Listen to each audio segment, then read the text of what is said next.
Dr. Ajita, can you start with the introduction now? Okay.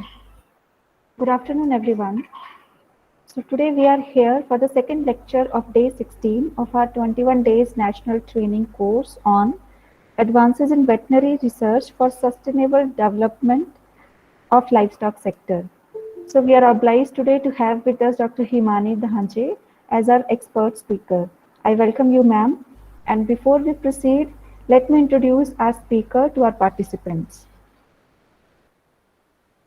Doctor Himani Dhanje is working as Scientist Senior Scale in Division of Veterinary Public Health at ICAR Indian Veterinary Research Institute, Izzatnagar, Bareilly. She has done her BVSc and MVSc with University Gold Medal from CSK HPKV Palampur. She has done her PhD in Veterinary Public Health from IVRI and was bestowed with Best Student Award of the university. She was conferred with Best Scientist Trainee Award in the Foundation Course of Agricultural Research Services by ICAR NAM, Hyderabad. Dr. Dhanje has 13 years of lab experience in handling zoonotic pathogens and has received several awards for her research work on Japanese encephalitis, including Dr. B. N. Bachil Young Scientist Award from Indian Association of Veterinary Public Health Specialists, Young Scientist Award from Indian Virological Society, Mahendrapal Zoonosis Award, Best Research Paper Award, Best Oral Presentation Award, and Best Poster Presentation awards. Dr. Dhanje has published 32 research papers in international and national journals of repute. She is currently handling two research projects sponsored by DBT and UPCAR as PI, and two research projects sponsored by DBT and ICAR as co-PI.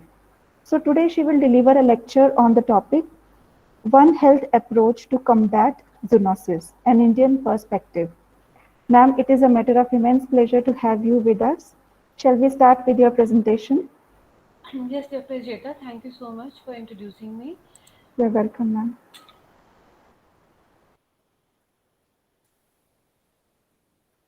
A very warm good afternoon to all of you.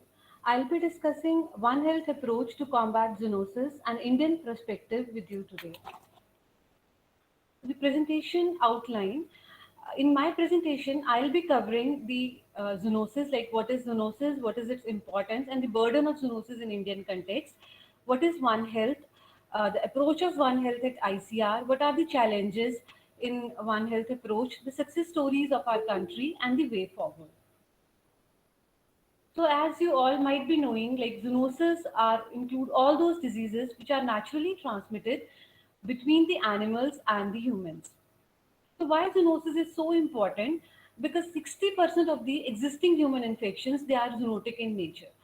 Like there are almost 1400 pathogens which infect humans, and out of that 60% have the animal origin. It means if humans are suffering from 10 diseases, out of them 6 they have the animal origin. Moreover, 70% of the emerging infectious diseases are zoonotic in origin. There are more than 800 diseases which have been reported as zoonotic. Out of them, 13 zoonoses, they cause 2.4 billion cases of illness globally and 2.2 million deaths every year. So why these zoonotic diseases are emerging? There are several factors for their emergence, and the most important are climate change and globalization. We have seen in the case of coronavirus how the one virus it has spread across the globe and how globalization has contributed in the spread of this particular coronavirus. Zoonotic diseases are emerging as a persistent global threat, and since last 2 decades, with the outbreak of SARS followed by bird flu, then H1N1, then Ebola, Zika, and last year coronavirus, we all are witnessing these zoonotic diseases. And somebody has rightly said the pathogens they do not respect the boundaries, and say we have observed in the case of coronavirus. The novel coronavirus, it has affected the lives of people across the globe, including India. We have maximum number of cases after US in the world. It was like around 3.33 crores, leading to almost 4.43 lakh of deaths, and we are at third place in the world. Regarding the origin of this coronavirus, this is again a zoonotic disease, but the scientists have different school of thoughts regarding the origin of this coronavirus. Though World Health Organization, they support the theory wherein they suggest that the virus has originated in bats, and from bats the spillover of infection has taken place to some intermediate animal like pangolin, and from there to humans. However, there is another school of thought in which scientists believe that the virus has been leaked accidentally from some lab, because the virus, the first case was noticed in Wuhan, and they believe like in Wuhan there is a virology institute which deal with the coronaviruses. So they believe like there is some accidental leak from that lab, but still we don't know like what is the truth. Though we should not forget, like maximum number of the cases which were initially reported, they were linked to the visit of a wet market in the Wuhan city, where the range of fresh food produced, including the bush meat from the wildlife, is being sold. So, what are the driving factors for this emergence of the zoonotic diseases? The first one is microbial adaptation and the change, as we have observed in the case of influenza viruses, they keep on mutating and thus keep on infecting the different host. Then host susceptibility to the infection. We all know like if a person is suffering from HIV or some other disease, the immune system is compromised and that particular person become more host susceptible. Then due to the climate change, so much of the vector-borne diseases which are zoonotic in nature have emerged, and few of the examples are Japanese encephalitis, Lyme disease, and West Nile. Then changing ecosystems like more of the rice fields and then pig rearing, they have led to the emergence of Japanese encephalitis. Similarly, more of the pig rearing in Malaysia alongside the fruit orchards, they led to the emergence of Nipah virus in Malaysia. Then economic development and land use, because of the deforestation, this Kessanur forest disease, that is KFD, is a viral zoonotic disease which was initially limited only in Karnataka, but now it has spread its realm to the Kerala, to the other states also, just because of the deforestation. Then technology and industry, the more demand for the ready-to-eat foods had led to the occurrence of more foodborne infections. Then international travel and commerce, we have witnessed in case of SARS, MERS, coronavirus, and influenza. Then human demographics and behavior has led to the emergence of Kessanur forest disease. Then the most important is breakdown of public health measures. Like every year we see whenever there is heavy rainfall and there are floods, there is emergence of disease, that is leptospirosis in Maharashtra, and then plague is also there. And apart from that, these days dengue virus is spreading in Uttar Pradesh, and it is because of the breakdown of the public health measures, because there is rainfall, and due to the heavy rainfall, water is getting accumulated and it is forming a breeding ground for mosquitoes, and dengue virus is spreading in the children. So if you see this pie diagram, you can see like there are several primary drivers for the emergence of zoonotic diseases. And amongst those primary drivers, this land use change, it has contributed around 31% for the emergence of the disease. So land use change, who is responsible for this land use change? Humans are responsible for this land use changes, which includes deforestation. We are cutting down the forest for our own purpose. We are destroying the wildlife, and due to the destruction of wildlife, the wild animals, they are coming out in the search of food, and there is spillover of infection from wildlife animals to the domestic animals, and from domestic animals to the humans. Here few of the examples are being cited wherein it has been shown like whenever there is destruction of the forest or whenever we have disturbed the ecosystem, there is an emergence of a particular disease. Like Ebola virus in West Africa has been related to the emergence, its emergence has been related to the deforestation. Similarly, the bat associated viruses, maximum viruses you might be noticing these days which are zoonotic in nature, have the origin in bats, and it has been like, and this is due to the deforestation. We are destroying the bat habitat, and then they are coming out and spilling over the pathogens.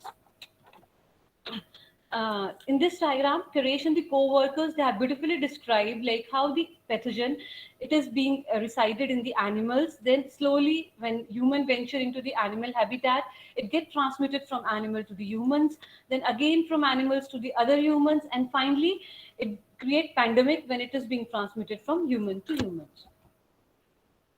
This is how spillover of infection take place. Zoonotic pathogens, they are with the wildlife, from them to the domestic animals, and from domestic animals to the humans.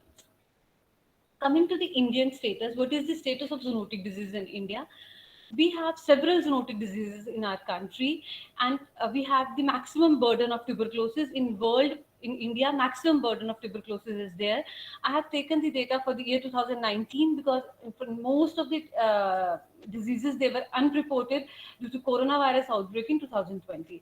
So annually in 2019, 2.64 million cases of tuberculosis were reported in India, and with 4.36 lakh deaths. More than 20,000 cases of rabies annually are being reported from India. Again, we are at number one in the world. Then Japanese encephalitis also, maximum cases are occurring in India. In 2019, 2,545 cases occurred with 266 deaths of children. So why India is considered as a hotspot for the emergence of zoonotic diseases? Because we have huge human population of 1.39 billion, and we have substantial amount of animal population also. Cattle population, we have 192.49 million, similarly pigs 9.06 million, and 65% of the Indians, they are staying in the rural areas in close proximity with these animals, and thus they are at a risk of acquiring the zoonotic diseases. The people who are staying in urban areas, there is more trend of keeping the pets of like dogs and others. So they are also equally at the risk of acquiring the zoonotic diseases from these animals. Ellen et al., they have prepared this map in 2017, and they have mapped the areas which are at higher risk for the emergence of zoonotic disease, which is being linked to the wildlife. So you can see in this map, like yellow is indicating the highest risk, and we in India are at highest risk for the emergence of zoonotic diseases which have the origin in wildlife. The reason behind, as I told you, we have huge human population, we have huge livestock population. Apart from that, we have huge biodiversity. We have wildlife population, we do have for tropical forest, and then there is agricultural land use which is changing. Agricultural intensification is there in our country.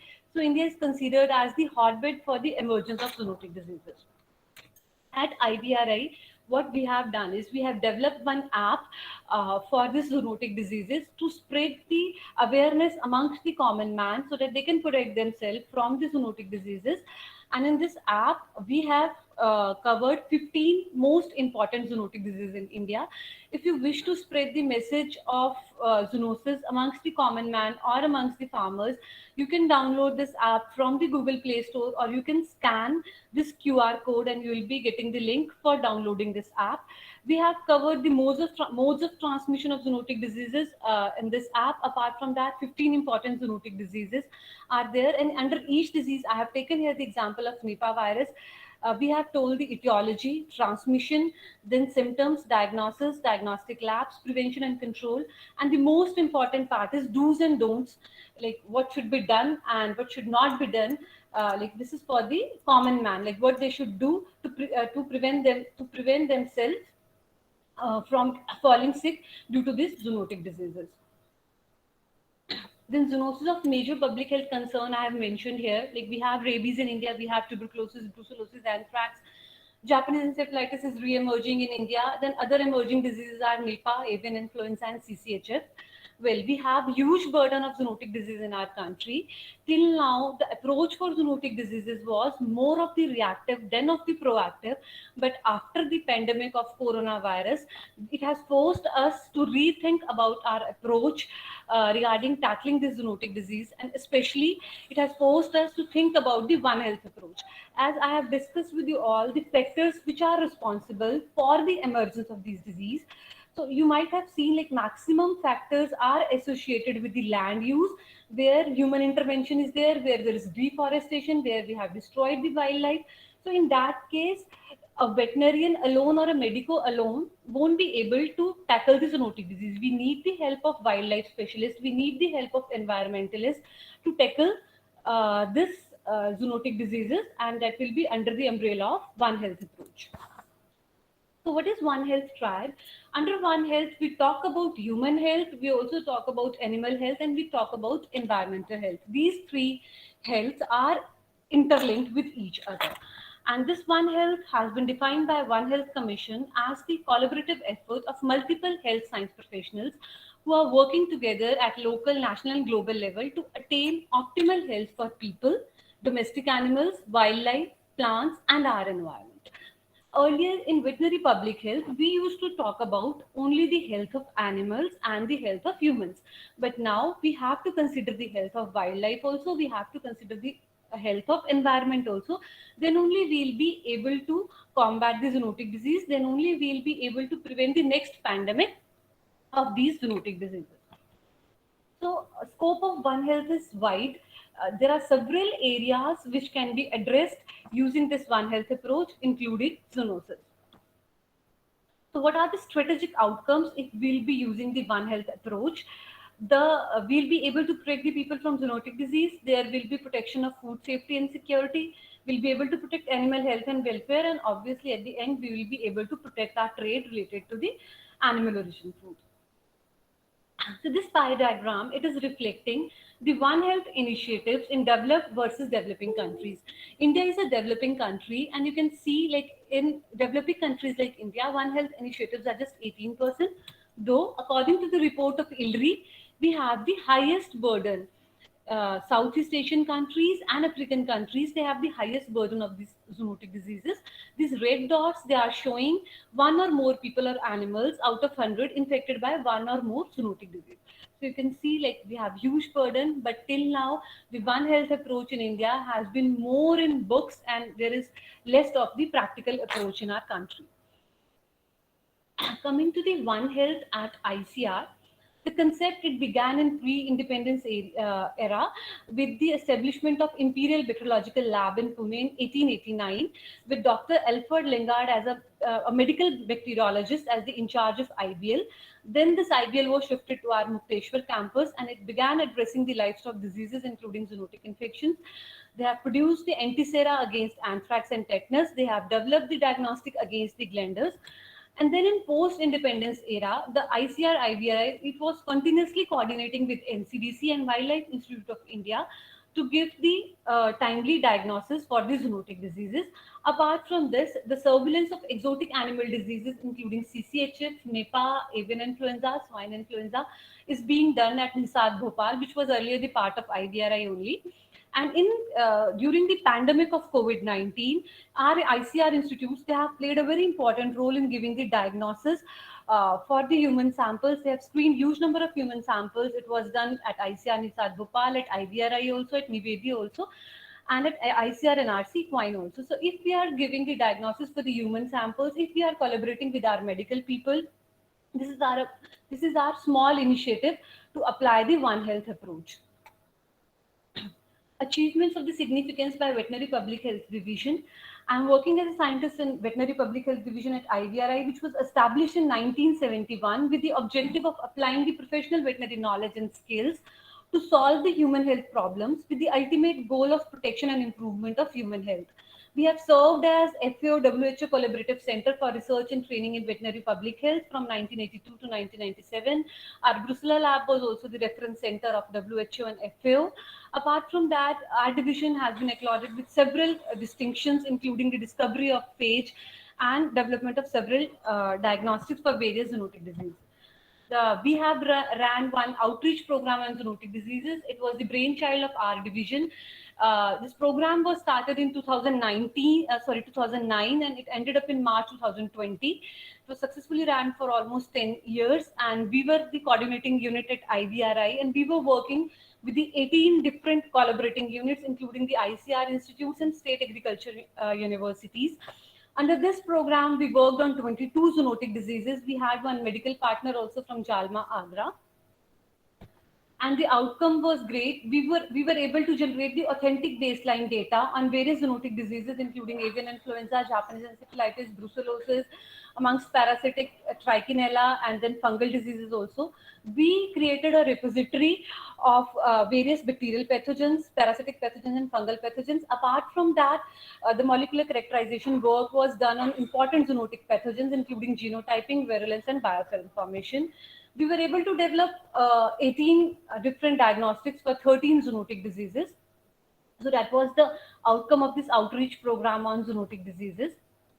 After this, when this program ended up in March 2020, we did SWOT analysis to see like what are the strength and weakness of the present infrastructure of our country to implement the One Health research. So what we found that we have several institutes, maybe IVRI, other state agriculture universities, and few of the medical institutes. We have several institutes who are working on the zoonotic pathogens. We do have trained manpower. We do have RDDS for reporting the zoonotic diseases. So these are the strengths. But weakness, till date, we don't have any One Health program in our country. We don't have any One Health institute which exists in our country. Then everybody is working on zoonotic pathogens, but we have not done prioritization of zoonotic diseases. As initially in my first slide I told you, we have more than 800 zoonotic diseases, but then the most important in case of India are either 10 or 15. So when we need to start work on zoonotic diseases, we have to do the prioritization first. Then opportunities, interministerial collaboration for implementation of One Health concept can be there, because a researcher, it is difficult for a veterinarian if you ask him to go and collaborate with the medico fellow. He will be able to collaborate, but it will be easy if there will be interministerial collaboration. Then there can be one health program, network program to control the zoonosis. Then we must have zoonosis control committee model for reporting at village level. What are the threats? Research on zoonotic pathogens is compartmentalized. People are working in their own silos. There is lack of coordination between the institutes, and obviously there is limited resources, and funding is a great issue. So after doing this SWOT analysis, what we did, we prioritized the zoonotic disease in our country based on the prevalence of those diseases, based on the report from ILRI and the 2 other research papers. And we were able to prioritize 10 important zoonotic diseases in our country on which work must be done using the One Health approach to control these diseases or to prevent the future outbreak. Salmonellosis, it is #1 foodborne infection. It is endemic in our country. AMR strains are emerging, which is creating a huge problem. But till now, in our country, nobody has done a typical risk assessment study to see which is the exact risk factor which is leading to the salmonellosis, particularly in case of farm to fork approach. Then leptospirosis, every year we hear cases of leptospirosis in our country. Then rabies, you all are aware of how much huge burden of rabies are there. Rabies is there in our country, and we need to work on oral vaccines and the other things. Then zoonotic tuberculosis. We say like India has a huge burden of tuberculosis, but till now, but proper mapping, like how much amongst those cases of tuberculosis are coming because of the Mycobacterium bovis, has not been done. Then brucellosis is also important zoonotic disease. Q fever is there. Japanese encephalitis leads to the 100 of children death every year. Crimean Congo hemorrhagic fever, it is emerging in our country. Then cysticercosis is there, and scrub typhus is there. So we have prioritized these 10 zoonotic diseases, and we have proposed one all India network program on One Health approach to zoonotic diseases to ICR, and still we are awaiting for the funds with the mandate, like with One Health initiative for successful management and control of the prioritized zoonotic diseases in our country, with the objectives to study epidemiology of zoonotic diseases at animal, human, wildlife and environmental interface. When we were running outreach program on zoonotic diseases, we were just studying those zoonotic diseases at animal-human interface. Now, to follow the One Health approach, we have included this wildlife and environment interface also. We'll be undertaking the risk analysis and chalking out the mitigation strategies for successful management and control of this targeted zoonotic diseases. This risk analysis is very important. We have to see the root factor for the emergence of these diseases to combat them, because we can't make vaccines for all the zoonotic diseases we do have. And then I have cited the example of rabies, which is a perfect example where we can understand how One Health approach is essential for the control of zoonotic disease. Suppose we take a case of rabies, we need physician to vaccinate and treat victims, we need veterinarians to vaccinate the animals, then we need wildlife expert to advise us regarding oral vaccination or to help us in doing the surveillance of rabies in bats or the other wildlife animals. We need ecologists also, we need sanitarians, and we need the cooperation of municipal committees to eliminate the garbage on which stray dog feeds. We need educators to teach people to vaccinate their pets. And then role of media is equally important to inform the general public about the risk and prevention. So earlier in One Health approach also, this is not a very new idea. Long back, this One Health approach started, though it was there in papers only. But as I told you, like when veterinary public health division was established, or earlier 5 years back when we used to do research, we were focused under One Health approach regarding the health of humans and animals. Under that One Health approach, we used to think from the medical point of view only, but we need now under this One Health approach, after seeing the emergence or witnessing the emergence of so many zoonotic pathogens, we need to take consideration of the eco health also. Under eco health, we need to think about the environmental health also, and the importance of eco health we have learned from the 1994 outbreak of plague in Surat. Though we learned the lessons, but till now we have not used those lessons in controlling any of the other zoonotic disease in India. There was a huge outbreak of plague in Surat in 1994, and almost 2 lakh people they left the city within 2 days. It was the biggest migration after 1947. As many as 832 people they were suspected to suffering from the pneumonic plague in Gujarat and 400 in Maharashtra. Surat government was able to control the outbreak within a 1 week time, but city's reputation was suffered. People they suffered a lot because they migrated from that particular city. Business was stopped, and losses incurred to around 816 crores at the time of 1994. So, but how they were able to control it in a week time, because at that time the municipal commissioner of the Surat, he took a lead in starting the cleanliness drive in Surat. And exactly after 2 years of the outbreak of plague, Surat was adjudged India's cleanliest city in 1996, and now also it is one of the cleanest city in the India. So after that, after the maintaining the cleanliness, they have not witnessed any of the very major outbreak of any zoonotic disease. But before 1994, it was the filthy city. There used to be garbage, there used to be open drains, which attracted the rats. They breeded, and their population was increased, and ultimately they spread the plague. So, what lessons we learned from that plague outbreak, and that we can use in controlling the future pandemics? Like public health cannot be dealt alone by the health department. It has to be dealt in the collaboration with the other departments, including civil works, water supply, and engineering. Apart from this, we do have success stories of One Health in India, which I would like to discuss with you. The first is avian influenza. You all know, like we have witnessed till now more than 43 episodes of this avian influenza, leading to the culling of lakhs of birds. But till July 2021, we have not reported even a single human case of avian influenza to the World Health Organization. Though till that time, more than 850 cases were reported from the other countries. But we have reported first case in July 2021, that too only a single case from Haryana of a boy who was suffering from avian influenza. Before that, no case was reported, though this virus, it entered India in 2006. And from 2006 till now, somehow we were able to save our human population from this avian influenza. And the credit goes to all the veterinarians who were working under the plan prepared by Government of India. Because under that plan, they were able to implement effective biocontrol measures in a particular farm, and then they were able to control the avian influenza outbreak in the birds itself.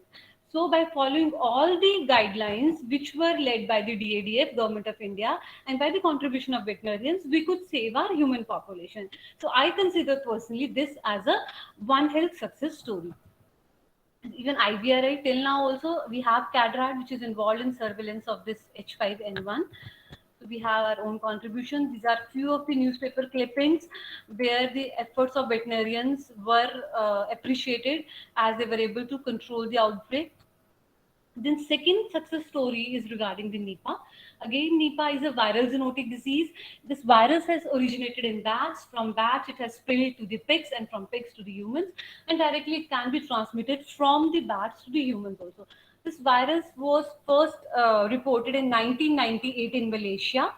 And in India, it was reported in 2001 in West Bengal, and then again in 2007 in West Bengal, and then in 2018, you all might be aware of 2018 Nipah virus outbreak of which occurred in Kerala, and the way the Kerala was able to control this Nipah virus outbreak was appreciated all over the world, because the outbreak was there, but they were able to control it. Only there were 18 people who died. Again, it came in 2019, but only one fellow was affected. And then again, it came in 2021, but again, only one person died. So they were able to control this Nipah virus infection in Kerala.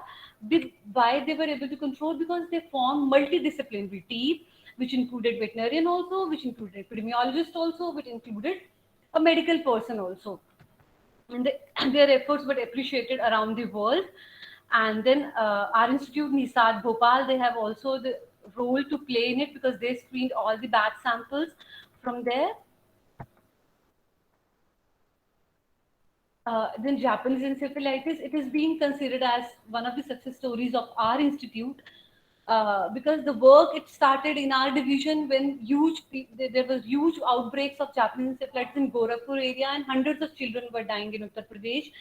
So this virus, if I'll explain, it remain in the ardent birds. They are the reservoirs, and from these ardent birds, the mosquito take the virus. It inoculate it into the pigs. Then pigs amplify the virus, and then from again mosquito carry the virus from pigs to humans. But this time of is around 2 weeks when the virus enter into the pigs, and by the time it reach humans, it almost take 2 weeks. So if we are able to diagnose the disease in pigs, if we can use them as a sentinels, we can prevent the outbreak in humans. So to give the timely diagnosis at IVRI, we developed IgG ELISA kit and IgM ELISA kit, and using these two kits, we are giving the diagnosis to the various state animal husbandry departments, and we have helped them in confirming the virus in Uttar Pradesh, Uttarakhand, Karnataka, Madhya Pradesh, and so many other states also. We help them in confirming the circulation of virus. But the irony is, I'm telling we must use pigs as a sentinel surveillance, so that we were able to predict that virus is circulating, and we must protect our children from the virus. But we get the sample whenever there is an outbreak in the children. Whenever children started dying, they send us the samples, though it should be other way around.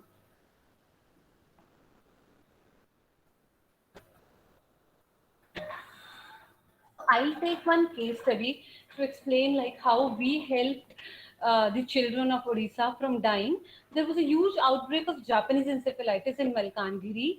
They were not knowing like whether it is Japanese encephalitis or some other virus. We personally visited that particular area where most of the people, they were rearing the pigs in a close proximity. They were staying there itself. Under the chairmanship of their district magistrate, I presented one lecture, and I made them aware regarding the Japanese encephalitis. Their medicos, they were not aware like vaccine is available for the children. I told them, yes, it is available till from 2006.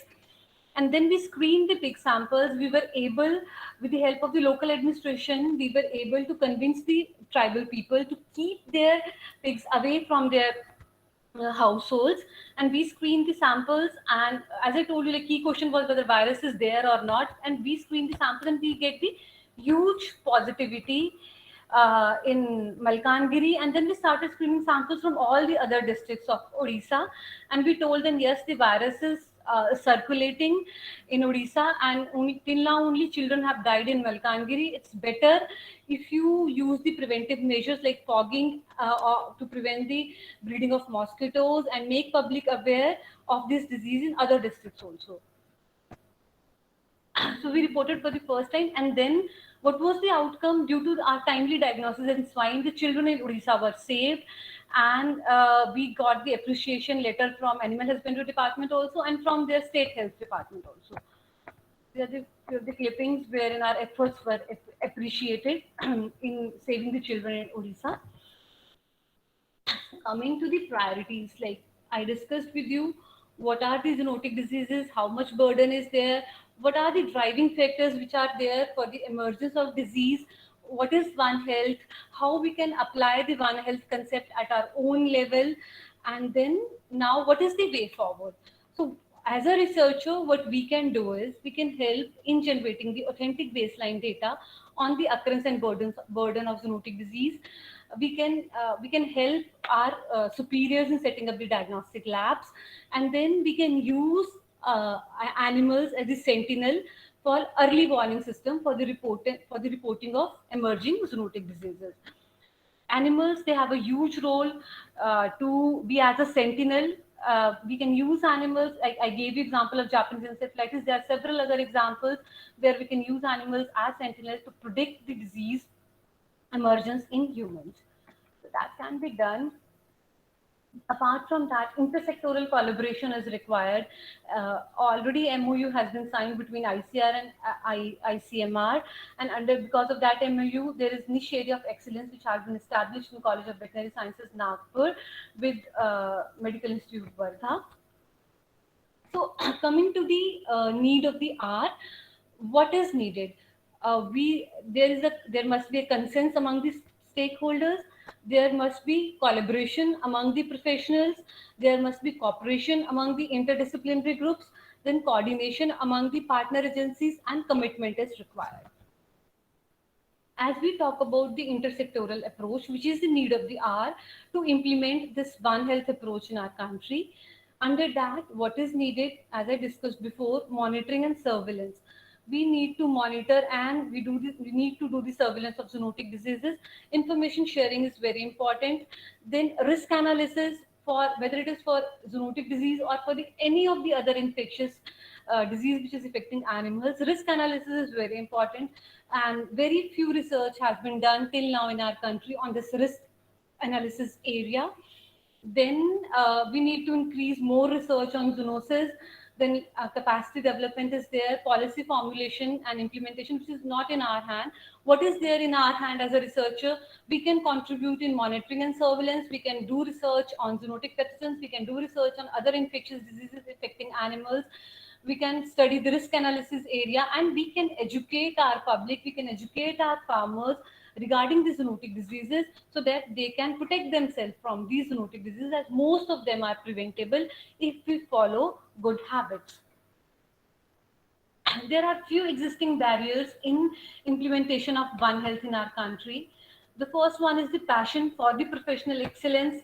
The second is attention on skill development, which is less, job opportunities, professional motivation, technological driven attitude, academic curriculum, then interinstitutional collaborations, which are very few, then evidence-based and result-oriented research is very few, entrepreneurship development is less focused on.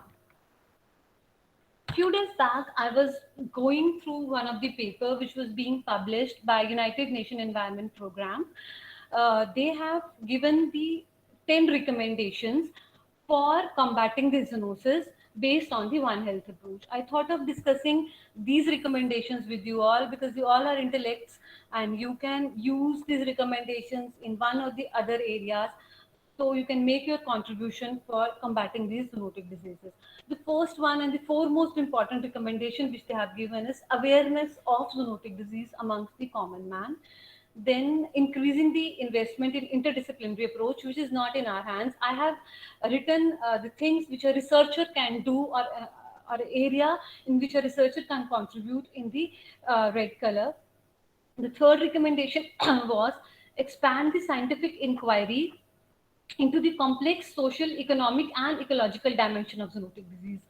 Earlier, I told you we used to think only from the mindset of like animal health and human health, but now we have to take into consideration ecological dimensions also. We have to see what are the social implications, what are the economic implications. We have to assess the risk, so that in the future we can prevent those risks for the emergence of zoonotic disease. Then improve cost benefit analysis of emerging disease prevention intervention. Like we have to make the vaccines which are not cheaper, and we have to see like whether the vaccine is required or not. Like I have the expertise in Japanese encephalitis, but I have not recommended till now that we should vaccinate our pigs against Japanese encephalitis. The reason behind is, even if I'm vaccinating the pig of our country against Japanese encephalitis, the virus can go to humans through birds also via mosquito. And moreover, in pigs, Japanese encephalitis virus hardly hardly do any damage. Only 1 in 300 pigs are affected. That is also very rare. So why a farmer will get ready to spend the money to get their pigs vaccinated? So we have to think from this point of view to improve the cost benefit analysis, then to develop the effective means of monitoring and regulating the practices associated with the zoonotic disease, including food system from farm to fork. In India, we have lot of wet markets, that is traditional food markets where meat is being sold. We can do risk factor analysis there. Then this is a policy matter, like we have to incentivize the management practices to control unsustainable agricultural practice and wildlife consumption. And then as a veterinarian, we can implement the biosecurity measures at our animal farms, at our poultry farms, so that disease is not being emerged, or to save our flock from the any of the zoonotic or any other infectious disease. Then support the integrated management of landscape.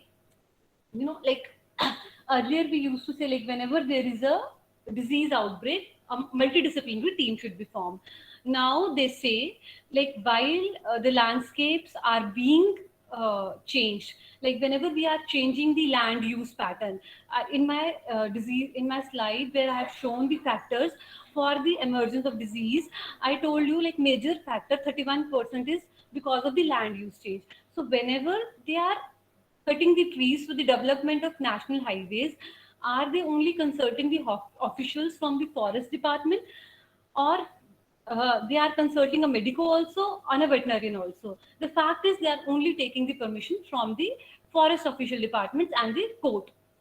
But in actually to implement the One Health approach so that there is not an emergence of any other zoonotic disease, a consent should be taken from a multidisciplinary team, because an ecologist or a wildlife specialist or a veterinarian or a medico will be able to tell in a better way, like if we'll clean the forest from this particular area, whether there can be an emergence of any other zoonotic disease or not.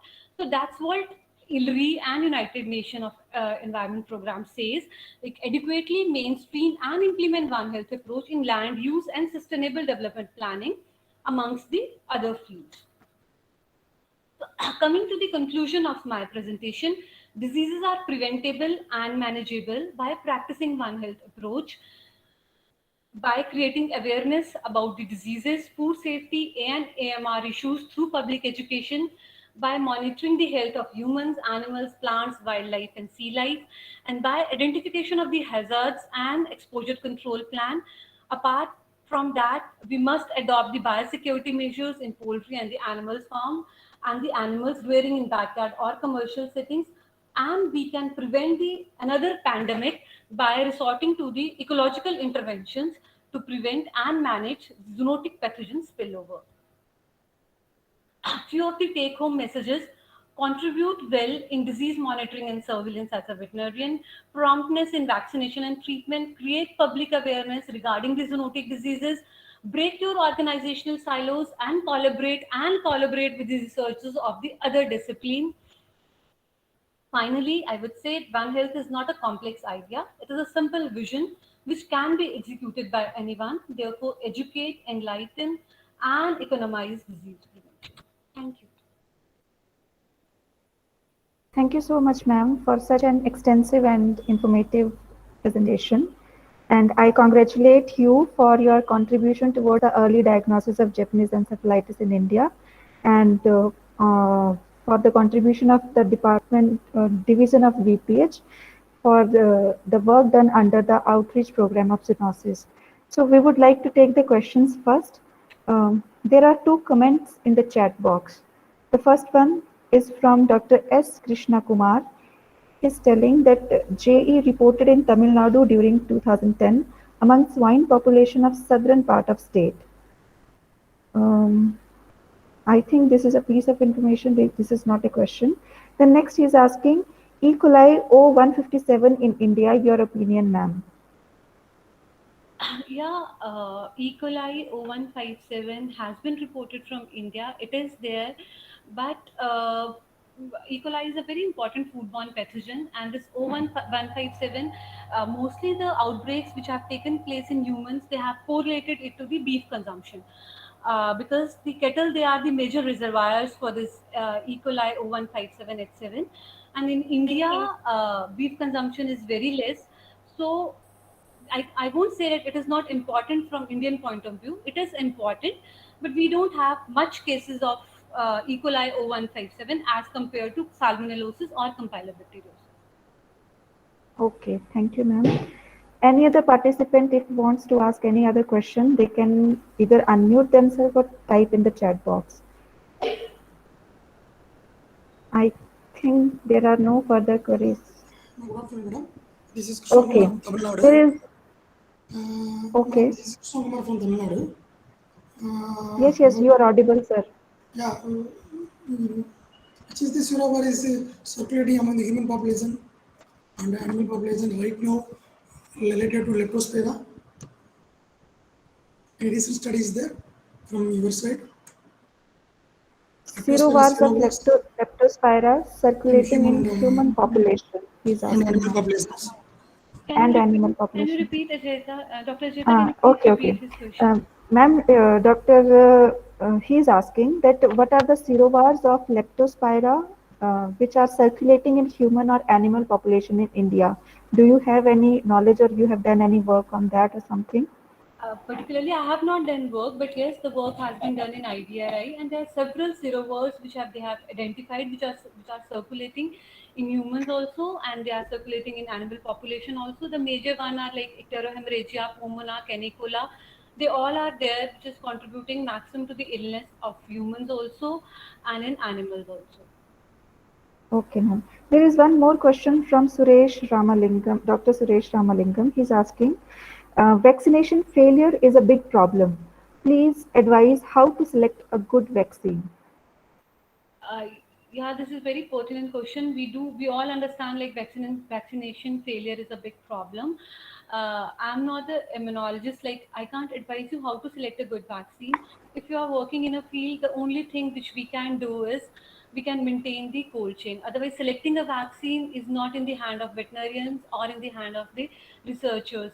As a researcher, we can help in making good vaccine. We can transfer the technology to the industry. Ultimately, it is our government policy makers who gave the final signal like which vaccine must be included in any of the animal disease control programs. So what we can do is only to maintain, we can only maintain the cold chain so that vaccination failure is not there. Otherwise, selecting a vaccine, it's not there in our hands. Okay, thank you, ma'am. I think this is all. Madam, I have one more question, madam, if time Okay. permits. Yeah, see, regarding in India, as you rightly pointed out, the rabies cases are more. Still, it is endemic in nature. There are some studies are there. The vaccine protection titer must be 0.5 international unit per ml. This is the better protection titer to alleviate the disease. But without any vaccination, most of the feral dogs, that means the dogs roaming around us, not holded by anybody, having maybe 1 to 8% of the dog population having 0.5 international unit of rabies antibodies. So, what is your comment on this one? Without any vaccination, this much amount of immunoglobulins are there in the feral population. It means the suspicion that the virus is there among the feral dog population is there, or any other things. Your opinion, please, madam. Dr. Can you Ajayta, share? can you Okay. please repeat and Okay. clarify? Ma'am, he's asking that actually his question was very lengthy. He was asking that antibody titer after vaccination, it is advisable that it should be zero point 0.5 international units. And he's telling that in feral population, without vaccination even, it is in most of the population, it is up to that level. So what are your comments about that? Like why that much antibody titer is there even in unvaccinated population? He's talking Feral about rabies, right? rabies, Actually, ma'am. yeah. Okay, fine, Dr. Krishna Kumar. Like I have, I have not noticed that particular study wherein they have screened the stray dog population and where they have seen the titer. So I'm unable to comment. Like if it is there, why it is there. Might be they are being exposed at a lower level to this particular rabies virus, and the symptoms are not being shown. And then that's why I mean, this is my hypothesis only because I have not gone through that particular research paper wherein they have shown like antibody titer is above. That's what more than that, which is being recommended to have the good vaccination titer. So I've not gone through that study, but the only reason can be they might, because we do say like dogs are the carriers for this rabies virus. So maybe like they are being exposed at the lower level, -20 पे रख दो. and because of that antibodies are being formed, which is being detected. But if the titer is high, so I don't know like what can be the reason behind that. Okay. It would be good if you can share that particular research paper with me so that even I can go through and discuss with my other colleagues. Okay. Thank you, ma'am. Dr. Portin K. He has raised his hand. He wants to ask something.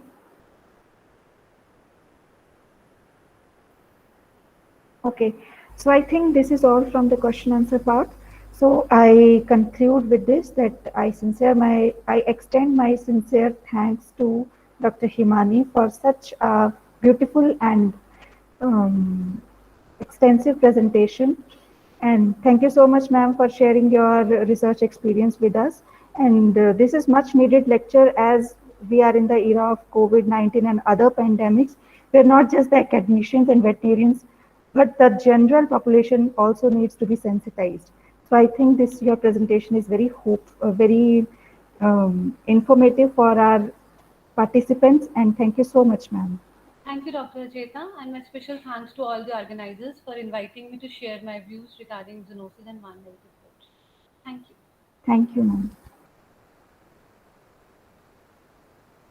Dr. Ajeta, can I leave the meeting? Yes, ma'am. Yes, ma'am. You can leave. We can leave now. Thank you so much.